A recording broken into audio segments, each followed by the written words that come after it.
Good on વિદ્યાર્થી મિત્રો. હવે વિદ્યાર્થી મિત્રો, આપણે અવારનવાર છે એ અવનવા છે એ લેક્ચર છે મૂકતા રહીએ છીએ. હું ગૌરવ ગોહેલ શિક્ષા પબ્લિકેશનની આપણી યુટ્યુબ ચેનલની અંદર આપ સૌને છે એ દિલથી આવકારું છું. હવે આપણે લાસ્ટ ટાઈમ છે એ ઘુડખરની અંદર 37% વધારો છે જોયો તો. એ સિવાયનો એક લેક્ચર એવો પણ મૂક્યો હતો જેની અંદર છે ભારતના 8 દરિયા કિનારાના છે બ્લુ ફ્લેગ આપવામાં આવ્યો હતો. એ પહેલા એક વખત છે એ કાઝીરંગા નેશનલ પાર્કના વિસ્તારમાં વધારો થયો એ મૂકવામાં આવ્યો હતો. આ 2-3 કરંટ ટોપિક પણ મૂક્યા હતા. એ સિવાય કાચબા છે ગુજરાતમાં કેવા જોવા મળે છે, ક્યાં જોવા મળે છે, વિશ્વ ઓઝોન દિવસ, વિશ્વ સમુદ્ર દિવસ, આ બધી છે એ વાતો આપણે કરેલી લેક્ચરની અંદર અને તમને સારું એવું છે જ્ઞાન મેં આપેલું. પણ દર વખતે એક વિદ્યાર્થીનું માનસ હોય છે ને એ એવા પ્રકારનું હોય છે કે બધા એને એમ જ થાય કે ભાઈ ફોરેસ્ટની પરીક્ષા છે તો ઓબ્વિયસલી ખાલી છે એકલા એનિમલ્સ જ આવશે, પ્રાણીઓ જ આવશે. ના, એ વાત ખોટી છે. જેટલું છે એ ભારાંક પ્રાણીઓ ઉપર આપવામાં આવે છે એટલું જ વનસ્પતિ ઉપર પણ આપવામાં આવે છે. લાસ્ટ ટાઈમના છે તમે બધા પેપર જોઈ લેજો, એની અંદર વનસ્પતિના પણ છે ઘણા બધા પ્રશ્નો પૂછાય છે. આપણે તૈયારી કરીએ એટલા પ્રાણીઓની જ તે અને વનસ્પતિના પણ ઓછામાં ઓછા 10 પૂછી નાખે તો એ મેરિટની અંદર તમે છે બહુ પાછળ રહી જાઓ. કારણ કે પ્રાણીઓનું તો તમે ગમે ત્યાંથી મેળવી લેશો, પણ વનસ્પતિનો બેઝિક ખ્યાલ છે એ મેળવવો તમને બધાને ખૂબ મુશ્કેલ પડશે. આ તમારી મુશ્કેલી દૂર કરવા માટે છે એ હું દર વખતે પ્રાણીઓના ટોપિક લાવું છું, પણ આ વખતે છે જરાક વનસ્પતિનો એક ટોપિક લાવ્યો છું જે બહુ સરસ મજાનો આઈએમપી છે. ધ્યાનથી છે એ સાંભળજો. હું વચ્ચે વચ્ચે કહેતો જઈશ કે કયા કયા પ્રકારે તમને પ્રશ્નો છે એ પૂછાઈ શકે છે. Okay, now we are start. આપણે જો સ્ટાર્ટ કરી દઈએ કે શું હું તમને ભણાવીશ તો કે બોર્ડ ઉપર લખેલું છે કે ભાઈ વનસ્પતિના અંતઃસ્રાવો વિશે હું તમને છે ભણાવવાનો છું. તો પહેલા ભણાવતા પહેલા આ અંતઃસ્રાવો વિશે થોડીક છે એ માહિતી મેળવી લે. ફર્સ્ટ તો કે અંતઃસ્રાવો શું છે યાદ રાખજો. તો અંતઃસ્રાવો એક પ્રકારના રસાયણો છે અથવા તો કે શું છે તો કે લઘુ અણુઓ. બીજી વાત તો કે વનસ્પતિમાં કુલ કેટલા અંતઃસ્રાવો છે એ કાર્ય કરતા હોય છે. જનરલી તો વનસ્પતિની અંદર છે એ 5 હોર્મોન્સ એટલે કે અંતઃસ્રાવો છે એ કાર્યરત હોય છે. બરોબર? હવે આગળ તો પાંચેયના કાર્યો અલગ અલગ છે એટલા માટેના 2 જૂથ પાડવામાં આવ્યા છે. પહેલું જૂથ છે એ કહેવાય છે વૃદ્ધિ પ્રેરકો. હવે નામ ઉપરથી તમને ખ્યાલ આવી જવો જોઈએ કે વૃદ્ધિ પ્રેરકો એટલે શું. તો કે વનસ્પતિનું કોષ વિભાજન ઝડપી બનાવતા હોય, કોષ વિસ્તરણ ઝડપી બનાવતા હોય, વનસ્પતિની આખી વૃદ્ધિ છે ખૂબ ઝડપી બનાવતા હોય, પુષ્પ સર્જન છે એ ઝડપથી લાવતા હોય, ફળ ઉત્પાદન છે ઝડપથી કરી શકતા હોય, એવા બધા જે હોર્મોન્સ છે અંતઃસ્રાવો છે એ બધા શેમાં આવશે તો કે જૂથ 1 માં, જેને શું કહેવાશે વૃદ્ધિ પ્રેરકો. કયા કયા છે એ જૂથ 1 માં એટલે કે એઝ એ વૃદ્ધિ પ્રેરકો તરીકે આવશે. તો એક છે ઓક્ઝિન્સ,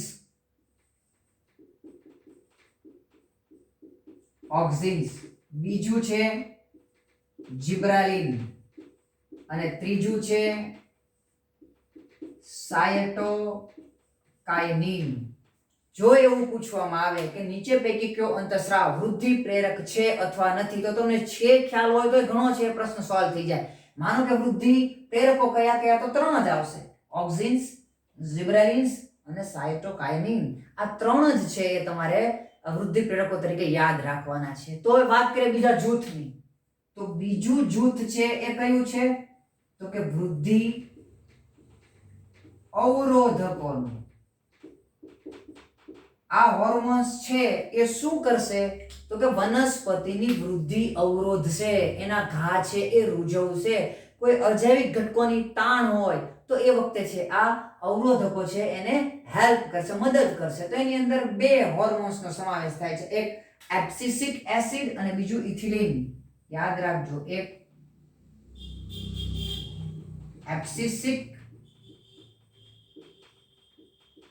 એસિડ અને બીજું છે એ ઇથિલિન. ગણી લો, થઈ ગયા 5. 3 વૃદ્ધિ પ્રેરકો અને 2 વૃદ્ધિ અવરોધકો.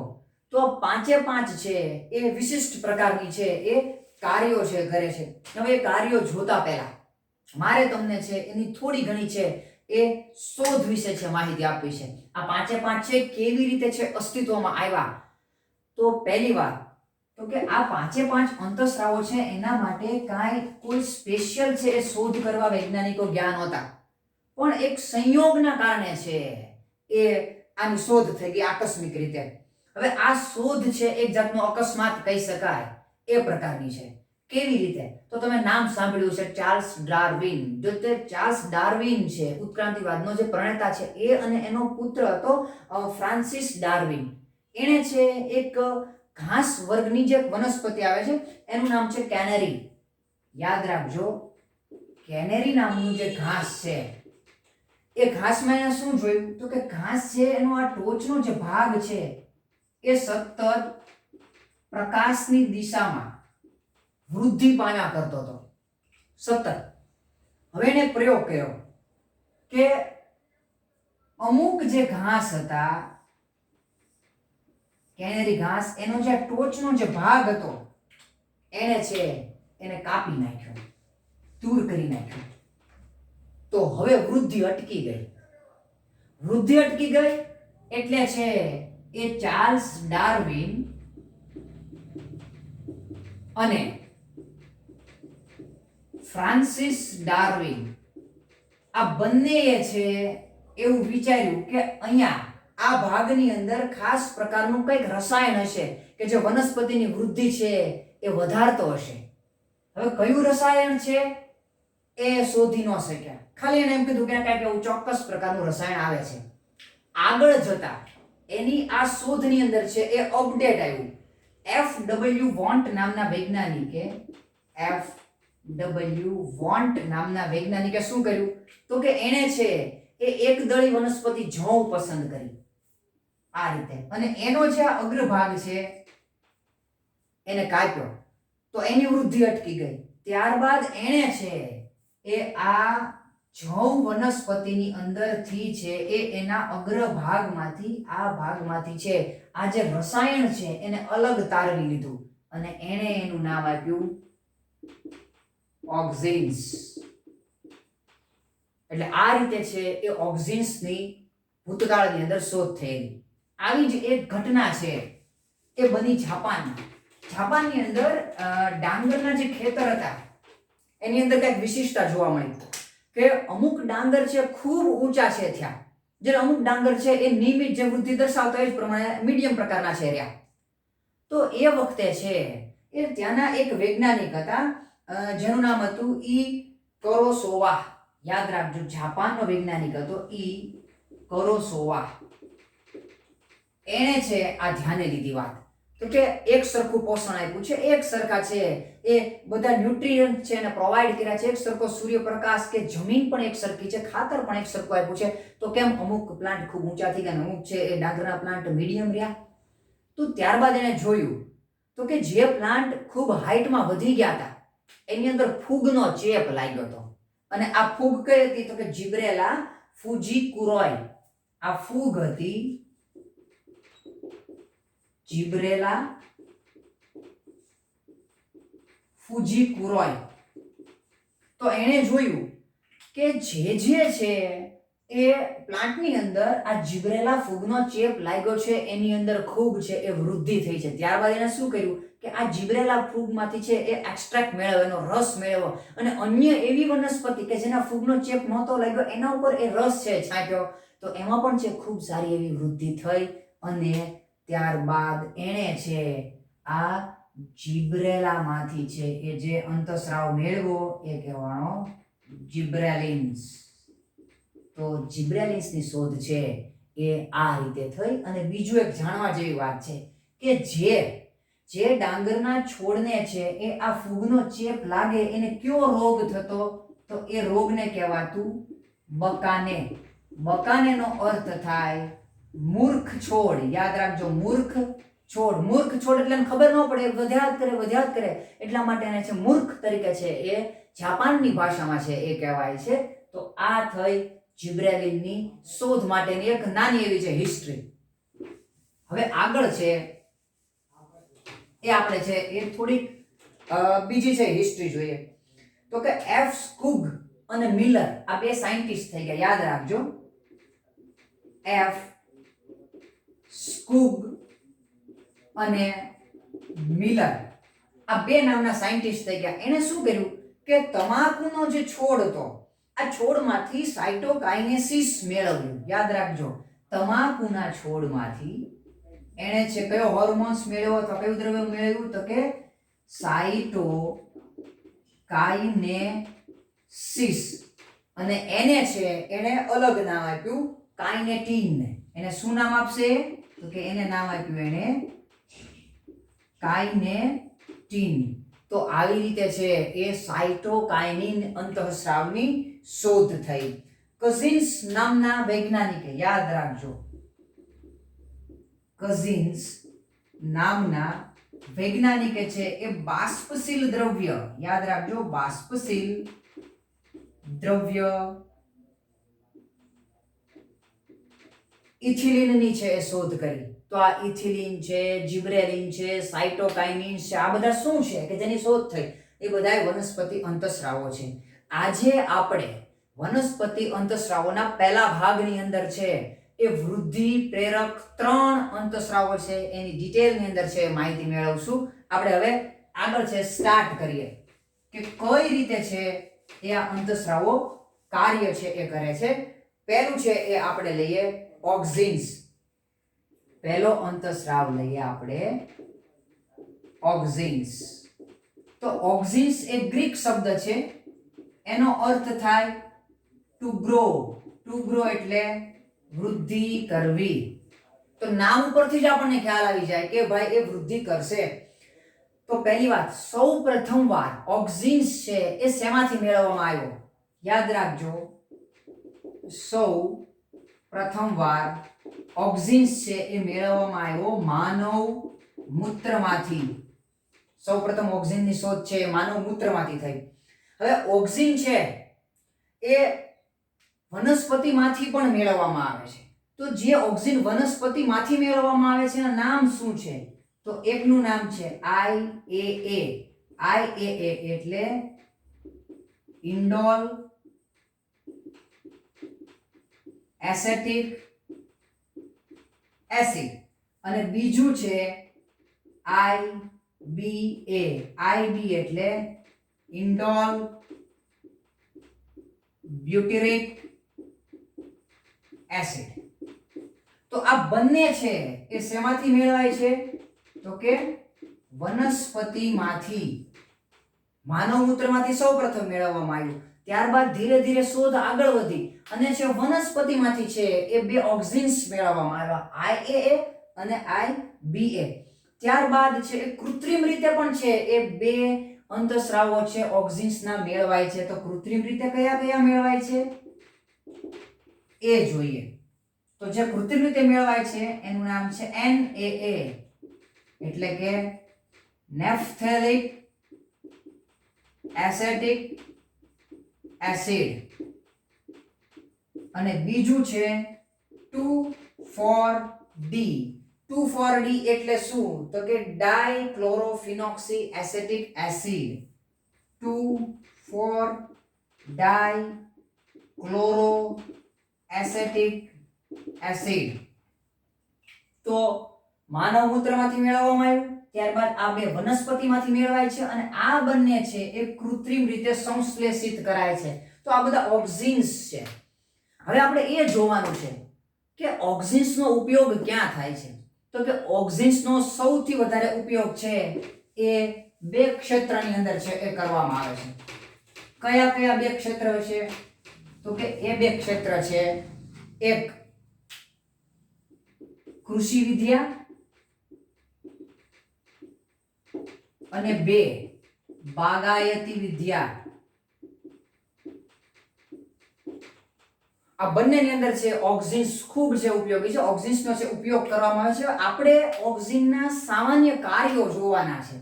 આપણા માટે એ પણ IMP છે. ઓક્સિનના સામાન્ય કાર્યો છે એ આપણા માટે IMP છે.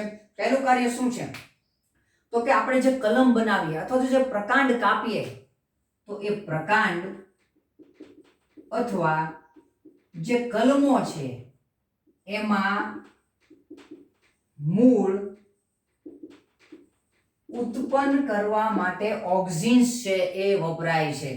આ પહેલું કાર્ય. બીજું, ઓક્સિન્સ શું કરે છે તો કે અનાનસ જેવા ફળમાં ઓક્સિન્સ દ્વારા પુષ્પસર્જન છે એ થાય છે. અનાનસ જેવા ફળની અંદર ઓક્સિન્સ દ્વારા છે એ પુષ્પસર્જન છે કરવામાં આવે છે. ત્રીજું, તે પર્ણો અને ફળને વહેલા ખરી પડતા અટકાવે છે. વહેલા ખરી પડતા અટકાવે છે એટલે લાંબો સમય સુધી છે એ ફળ અને પર્ણ છે વૃક્ષ ઉપર ચોંટેલું રહે છે. જ્યારે છે એ વૃદ્ધ પર્ણો, અમુક પર્ણો વૃદ્ધ થઈ જાય અમુક સમય પછી, તો વૃદ્ધ પર્ણો અને છે એ પાકેલા જે ફળો છે એને ખેરવી પણ નાખે છે. કારણ કે વૃદ્ધ પર્ણોની હવે જરૂર નથી વનસ્પતિ પર, ને ફળ પાકી ગયું હોય તો એને લટકાવવાની જરૂર નથી વનસ્પતિ ઉપર, એને ખેરવી નાખવાનું કામ કોણ કરે છે તો કે ઓક્સિન્સ. ત્યારબાદ છે એ આપણે જોઈએ તો કે અફલિત ફળોના વિકાસ માટે, અફલિત ફળોનો વિકાસ કરવા માટે ઓક્સિન્સ જે વપરાય છે એ શેમાં થાય છે તો કે ટામેટામાં. અફલિત ફળો એટલે શું તો કે ફલન કર્યા વગર ખૂબ મોટા પ્રમાણે જો ઉત્પાદન કરવું હોય તો એની ઉપર છે એ ઓક્સિન્સની પ્રક્રિયા કરવામાં આવે છે, જેથી છે એ ફલન વગર પુષ્કળ પ્રમાણમાં ફળ છે પ્રાપ્ત થાય છે, તો એને કહેવાય અફલિત ફળો ઉત્પન્ન કરવા. ત્યારબાદ ઓક્સિન્સ દ્વારા ખાસ પ્રકારની દ્વિદળી વનસ્પતિ છે એ નાશ પામે છે કે જેને આપણે નીંદણ તરીકે ઓળખીએ છીએ. એટલા માટે ઓક્સિન્સનો ઉપયોગ છે એ નીંદણ વગરની લોન એટલે કે નીંદણ વગરનું ઘાસ તૈયાર કરવાની અંદર છે માળી છે એ ઉપયોગ કરે છે. તો ઓક્સિન્સના આ 4 થી 5 ઉપયોગ છે. ઓક્સિન્સ વિશે યાદ રાખજો. ઓક્સિન્સનો શબ્દનો અર્થ શું થાય તો કે ટુ ગ્રો, વૃદ્ધિ કરવી. ઓક્સિન્સ છે એ કયા કયા ઉપયોગમાં આવે છે તો આ બધાના ઉપયોગો છે. આ પરીક્ષાની દ્રષ્ટિએ આઈએમપી છે. અને એ સિવાય છે એ સૌપ્રથમ ઓક્સિન્સ શેમાંથી છે એ તારવવામાં આવ્યું તો યાદ રાખજો માનવ મૂત્રમાંથી. તો આ આટલી વસ્તુ છે ઓક્સિન્સ વિશે છે એ વિદ્યાર્થીઓ આઈએમપી છે. નેક્સ્ટ આપણે છે એ સીધું અન્ય બીજા હોર્મોન્સ ઉપર છે એ ટાર્ગેટ આપણે કરીએ. બીજો હોર્મોન્સ છે એ છે જિબ્રેલિન. બીજો હોર્મોન્સ છે એ છે જિબ્રેલિન. તો આની કહાની મેં તમને આગળ કહી દીધી કે જિબ્રેલા નામની ફૂગમાંથી છે એ જાપાનની અંદર છે આની શોધ થઈ હતી. હાલની અંદર કેટલા જિબ્રેલિન વપરાય છે તો કે 100 કરતા વધારે.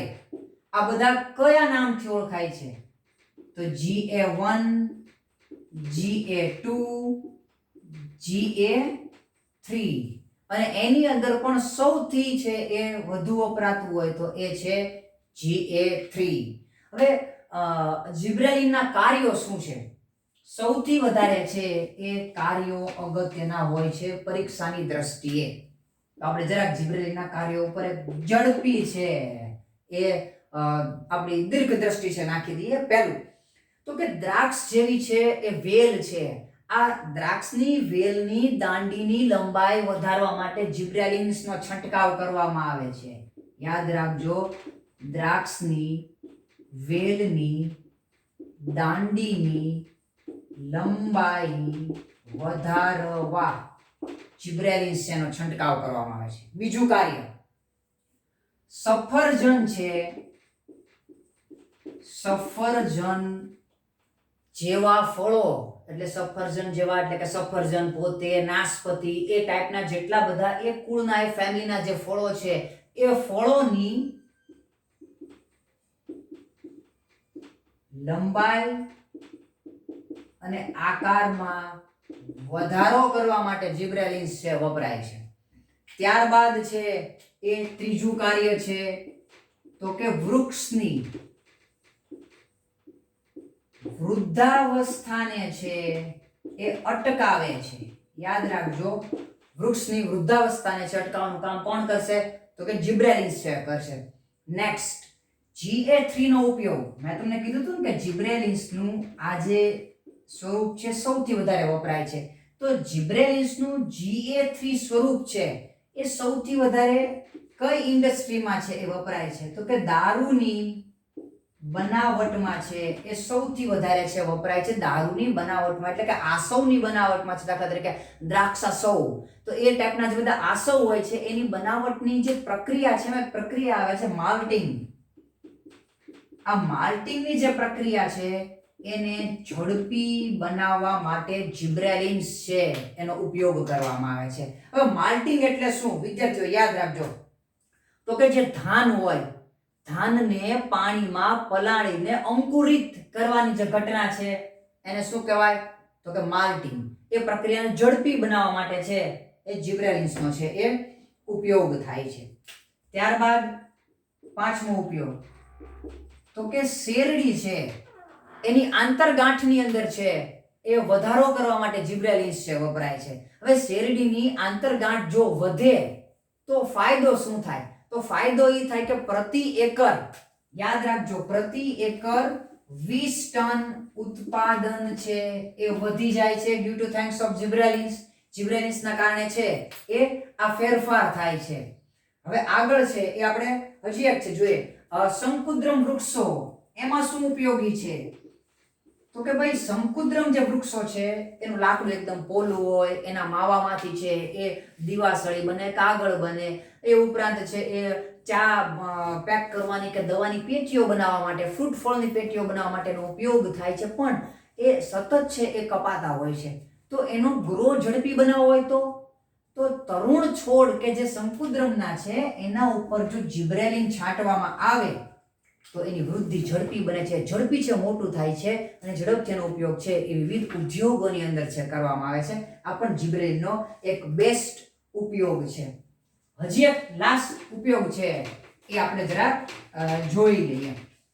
દાખલા તરીકે છે એ બીટ કોબીઝ અને અન્ય ગુલાબવત જે વનસ્પતિઓ છે એ બધી વનસ્પતિઓની અંદર બાલ્ટિંગની છે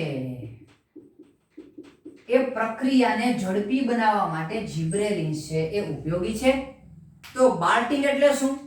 તો યાદ રાખજો, બાલ્ટિંગ એટલે પુષ્પ સર્જન પહેલા આંતરગાંઠ વધારવી. માનો કે આ એક વનસ્પતિ છે તો દરેક વનસ્પતિ છે એની વચ્ચે છે એ ગાંઠો આવેલી હોય. આ ગાંઠની વચ્ચેની જે જગ્યા છે એને કહેવાય આંતરગાંઠ. અને આંતરગાંઠ જેમ વધે એમ વનસ્પતિ છે એ લંબાઈમાં વધારો કરશે. શું કરશે? તો કે લંબાઈમાં વધારો કરશે. પણ જો ટોચના ભાગે ફૂલ બેસી જાય તો આ વૃદ્ધિ અટકી જાય છે. એટલે ફૂલ બેસે એ પહેલા વનસ્પતિની લંબાઈ વધારવી હોય તો છે એ જિબ્રેલિન્સનો છંટકાવ કરવામાં આવે છે અને આ પ્રક્રિયાને છે એ બાલ્ટિંગ તરીકે છે એ ઓળખવામાં આવે છે. હવે છેલ્લું આપણે ઝડપથી ક્વિક જોઈ લઈએ. ત્રીજું છે એ છે સાયટોકાઇનિન. મેં તમને કીધું હતું ને વૃદ્ધિ પ્રેરકો 3 છે, એમાં ત્રીજું અને લાસ્ટ સાયટોકાઇનિન. એને જરાક જોઈ લઈએ. હવે સાયટોકાઇનિન નું કાર્ય શું છે? તો કે વનસ્પતિની અંદર કોષરસ વિભાજનને ઝડપી બનાવે છે. સામાન્ય રીતે વનસ્પતિમાં નૈસર્ગિક રીતે સાયટોકાઇનિન પ્રાપ્ય નથી, એને મેળવવું પડે છે. માની લો કે છે એને કૃત્રિમ રીતે એટલે કે પ્રાણીમાંથી જો મેળવવું હોય તો શેનો ઉપયોગ કરવામાં આવે છે? તો કે હેરિંગ માછલી છે, હેરિંગ માછલીના શુક્રકોષના DNA માંથી છે કૃત્રિમ રીતે સાયટોકાઇનિન મેળવવામાં આવે છે અને એને છે એ કાઇનેટિન તરીકે ઓળખવામાં આવે છે. શું કહે છે? કાઇનેટિન તરીકે ઓળખવામાં આવે છે. હવે વનસ્પતિમાંથી પણ છે એ આ સાયટોકાઇનિન છે ઘણી વખત મેળવીએ છીએ. તો કઈ વનસ્પતિમાંથી? તો કે છે મકાઈના બીજ. યાદ રાખજો, મકાઈના બીજ અને નાળિયેરના દૂધમાંથી છે એ શું મેળવવામાં આવે છે? સાઇટોકાઇનિન અને એને છે એ કહેવાય ઝિએટિન. જો છે એ હેરિંગ માછલીના શુક્રકોષમાંથી મેળવવામાં આવે તો એને કહેવાય છે કાઇનેટિન. છે તો સાઇટોકાઇનિન જ તે. અને જો એને મકાઈના બીજને નાળિયેરના દૂધમાંથી છે મેળવવામાં આવે તો એને કહેવાય છે ઝિએટિન. છે તો એ સાઇટોકાઇનિન જ તે. ઓકે, હવે આપણે એના ઉપયોગ જોઈ લઈએ. તો કંઠસ્થ તમને એના ઉપયોગ ઝડપથી કહી દઉં છું. તો કે ત્વરિત કોષ વિભાજન છે એ વધારે છે, મૂળનો વિકાસ વધારે છે, પ્રરોહ તંત્ર એટલે કે પ્રકાંડનો વિકાસ છે એ વધારે છે, પોષક દ્રવ્યોનું વિતરણ વધારે છે જેથી વનસ્પતિનો વિકાસ છે બેસ્ટ થાય છે, અને નવા પર્ણો એનો વિકાસ વધારે છે, હરિતકણનો વિકાસ છે ઝડપી બનાવે છે. ટૂંકમાં ઓલ ઓવર વનસ્પતિના સરસ મજાના વિકાસ માટે છે એ સાઇટોકાઇનિન્સ જરૂરી છે. તો આજનો જે ટોપિક હતો એની અંદરથી તમે એટલું શીખ્યા કે ભાઈ 3 વૃદ્ધિ પ્રેરકો છે એ કયા કયા છે. મેં આના વિશે છે તમને મસ્ત છે માહિતી આપી. જેટલું બોલ્યો એ બધું આઈએમપી છે. યાદ રાખવા જેવું હોય તો કાર્યો, એની શોધ, શેમાંથી છે એ મળે છે, કયા વૃદ્ધિ પ્રેરકો છે, કયા છે એ વૃદ્ધિ અવરોધકો છે. તો આવા પ્રશ્નો ઘણી વખત છે પૂછાતા હોય છે. વિદ્યાર્થી મિત્રો, જેટલું પ્રાણીઓને મહત્વ આપો છો એટલું જ વનસ્પતિને મહત્વ આપો. જો તમારે છે એ આ જ પરીક્ષાની અંદર છે સફળતા પ્રાપ્ત કરવી હોય તો મેક્સિમમ છે એ આપણો લેક્ચર છે શેર કરજો, લાઈક કરજો, અને એટલીસ્ટ 2-5 કોમેન્ટ તો આપો. સાવ કોમેન્ટ વગર આમને બેઠો હોઉં છું, રાહ જોતો કે કોઈક કોમેન્ટ કરે. ના, બસ ગૌરવ લેક્ચર લઈ લે પણ વિદ્યાર્થી છે કોમેન્ટ ન કરે. ઓકે, ચલો, થેન્ક્સ.